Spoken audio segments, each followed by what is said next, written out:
صدر کل ہند مجلس اتحاد المسلمین رکن پارلیمنٹ بیرسٹر اسد الدین اویسی نے کہا کہ آزادی سے پہلے اور آزادی کے بعد اردو صحافت کے موقف اور صحافیوں کے حالات و مسائل کا ذکر کرتے ہوئے کہا کہ ملک کے اتحاد، یکجہتی و سالمیت کی بقا اور استحکام کے لیے اردو صحافت کا رول آج بھی اہم ہے۔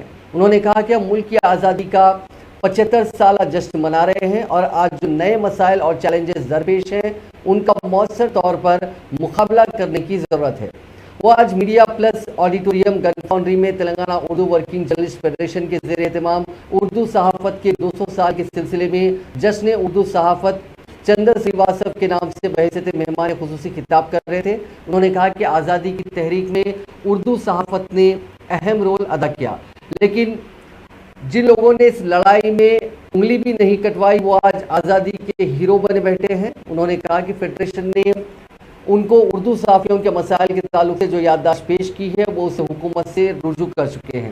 میڈیا اکیڈمی کی صدارت کے لیے اردو صحافی کے تقرر کے علاوہ سرکاری زبان کمیشن، پبلک سروس کمیشن وغیرہ میں اردو کے نمائندوں کے تقرر کے معاملے میں بھی انہوں نے چیف منسٹر سے بات کرنے کا تیقن دیا۔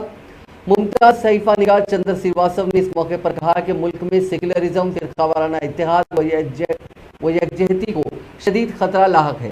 اس رجحان کے خلاف اٹھ کھڑا ہونا چاہیے۔ ملک میں 70% سیکولر مزاج اور انصاف پسند ہے۔ جنوبی ہند میں فرقہ وارانہ اتحاد و یکجہتی کے لیے بہت سازگار ہے۔ یہاں فرقہ پرست قوتوں کا داخلہ ممکن نہیں ہے۔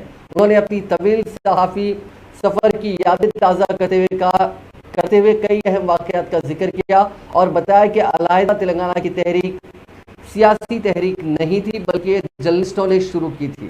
اس تحریک کے لیے جذبہ انہیں اسمبلی کے کوریج کے دوران ملا، جب وقفہ سوالات کے دوران ایک سوال کا تحریری جواب دیتے ہوئے بتایا گیا تھا کہ قواعد کے اعتبار سے تلنگانہ کے لیے محفوظ سرکاری جائیدادوں میں سے 33,500 جائیدادوں پر آندھرا والوں کا قبضہ ہے۔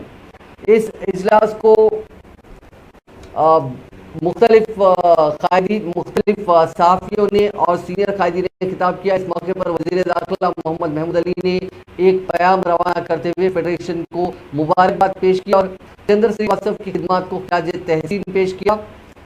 یہ پیام ریاض احمد خان فیڈریشن نے پڑھ کر سنایا۔ عامر علی خان نیوز ایڈیٹر سیاست نے کہا کہ اردو زبان کو غیر ضروری طور پر مسلمانوں کی زبان کہا جا رہا ہے۔ ملک میں مسلمانوں پر مظالم اور ان کے ساتھ ناانصافیاں بڑھ گئی ہیں جس کے خلاف مسلمانوں کو آواز بلند کرنی چاہیے۔ اس اجلاس سے کانگریس کے سینئر لیڈر اور ایجوکیشنسٹ ظفر جاوید اور دیگر صحافیوں نے بھی خطاب کیا۔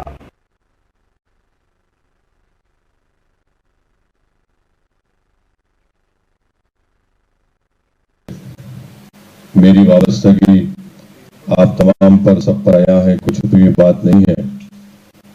جب میں عملی سیاست میں نہیں تھا، جب سے میں جناب چندر سریواسو صاحب کو اپنے مرحوم والد کے ساتھ کئی وقت پر میں نے دیکھا ہے اور چندر سریواسو صاحب اور مرحوم قائد سالار ملت کے ساتھ بڑی قربت تھی اور مرحوم قائد کے ساتھ بہت اہم سیاسی موضوعات پر اور جب کبھی بھی اس وقت ریاست آندھرا پردیش کے سیاسی حالات اتار چڑھاؤ جو پیش آتے تھے تو مرحوم قائد کے ساتھ جناب چندر صاحب ہمیشہ بیٹھ کر گفتگو کرتے تھے اور ایک لمبا عرصہ جناب چندر صاحب نے اردو صحافت کے لیے دیا ہے اور یقیناً میں سمجھتا ہوں کہ موجودہ دور میں ایک لیونگ لیجنڈ ہے جناب چندر سریواسو صاحب اور یہ بہترین کام Telangana Urdu working journalist federation نے کیا کہ کسی ایک شخص کی محنت اور قربانیوں کو ان کی زندگی میں ہی ان کو بلا کر اس کا کریڈٹ دینا یہ صحیح کام ہے۔ اکثر یہ ہوتا ہے کہ انسان کی اس دنیا سے چلے جانے کے بعد ہم لوگ ان کی قربانیوں کو، ان کی محنت کو یاد کرتے ہیں۔ تو یہ اچھا کام آپ نے کیا کہ چندر صاحب کی موجودگی میں ان کو تہنیت پیش کی اور یہ اور ایک خوشی کا موقع ہے کہ اردو صحافت وطن عزیز میں 200 سال اپنے مکمل کر رہی ہے۔